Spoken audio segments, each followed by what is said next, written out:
Okay, good evening, guys. Welcome back to Red and Classy. If you're new to the channel, please like, subscribe, share, leave a comment. And this is Sarah. She's the one I'll be talking about sometimes that has the ODD and ADHD. Like I said, no, I didn't drink, didn't do drugs, didn't even smoke cigarettes. I didn't even eat. All I did was eat popsicles because I didn't like food. Didn't want it, didn't want anything to do with it. Wasn't my style. Gained a whole 12 pounds my whole pregnancy. Sarah came out weighing 9 pounds 4 ounces. A very healthy baby. Doctors kept arguing with me. Child's only going to weigh 5 pounds. I was like, I'm carrying the child. I know. She's going to be more than 5 freaking pounds because she keeps ramming my pelvis when I stand up. From 6 months on, I was on bed rest because Sarah decided she wanted to come into this world bright and early. 20 weeks on, contractions start. They start shooting me up with breath things, stayed off, wanting her to stay in. At 34 weeks, I wanted to stop. I said, no, shoot me up with the drug to help her lungs develop, let her come in. Nothing must do. My ex-husband starts signing for the drug. We knew what the side effects were, which was ADHD and a few other things. I didn't know what ODD was, had not a clue. Here comes Sarah. I spanked her one day. She might have been 3 or 4. She goes right back to doing what I spanked her for.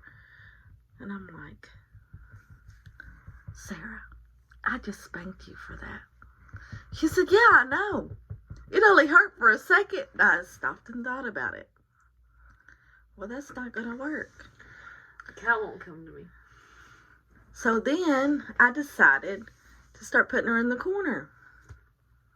That didn't work. The child peeled the paint off the wall. Yeah. So I put her on her bed one time.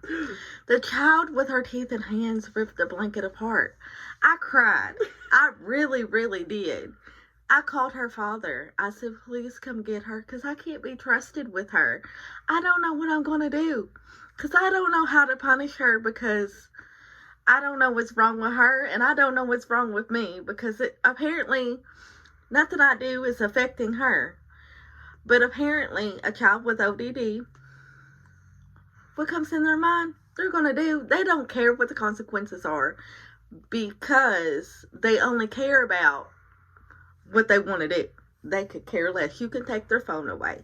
You can beat them. You can ground them. They could care less. All they care about is doing what they want to do. So you kind of got to be creative. So what I did was kind of put myself in timeout. And on really, really bad days, I had alcohol, like little bitty bottles, hidden in the bathroom that the kids didn't know about. And I'd be in there and Sarah be knocking on the door. Mommy, Mommy. I'd be like, Mommy has been so bad today. Mommy is in timeout. She goes, what'd you do? I said bad words. Sarah said, I'll beat your ass. And I was like, Sarah, that's a bad word. She said, only when you say it, but not when Sarah says it. And I was like, okay. So I was like, all right. So then, you were what, 8 or 9 when the school threatened to take you away from me because I wouldn't medicate you for the ADHD? No.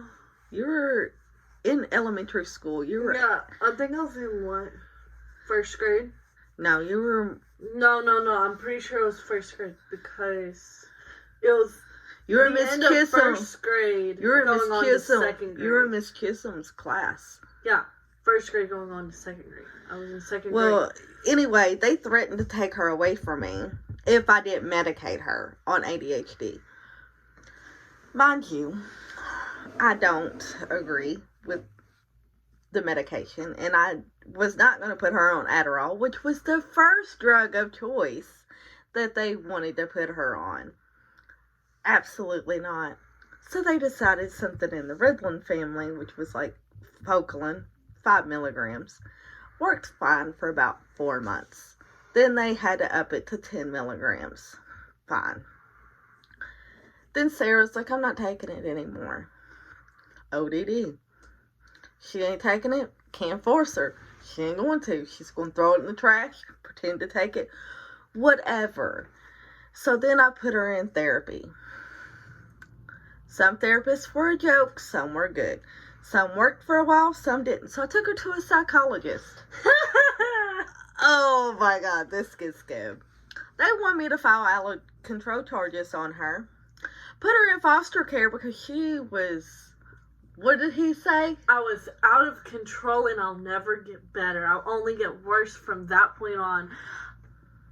Funny thing is, honestly, I think the only time I really did something bad was freshman year, and that was over some dumbass boy. Sorry for my language. Who hasn't done something dumb over a boy, though? But ever since then, like, I've been really good. Like, I actually behave. And did he not get fired that day, Sarah? Oh, yeah, he did. I never went back to him. And then I had one therapist who told my mom to give me marbles anytime I behaved.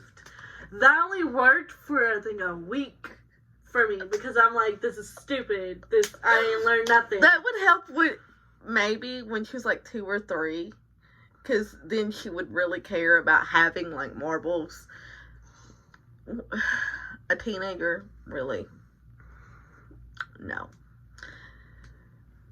Not at all.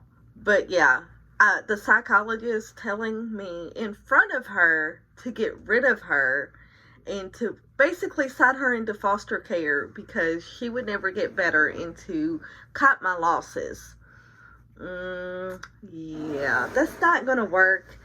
And I don't believe that you can just have a child and you say, it's not working for me. Here, you can have it. Put it in the system. I think that's a lot of people's problems where if things don't work out, they just kind of back out. Divorce rates really high. A lot of rates is really high. I'm not saying that divorce is wrong. I'm divorced, happily divorced. Been divorced 11 years. I'm not saying that it's wrong. No, that was more than 11 years. I don't know. It's been a long time. I got divorced in 2009. November 2000. No, it was June 2009. It was on my birthday. Best birthday gift ever. 12 years. Okay, I've been divorced 12 years. My math was wrong. Thank you, Sarah. I'm not saying divorce is completely wrong. Just, it's good for some people. I'm not saying I won't ever get remarried. It just has to be the right person. You guys stay blessed. Tune in. Hopefully Sarah will come back along. Have a good evening, guys.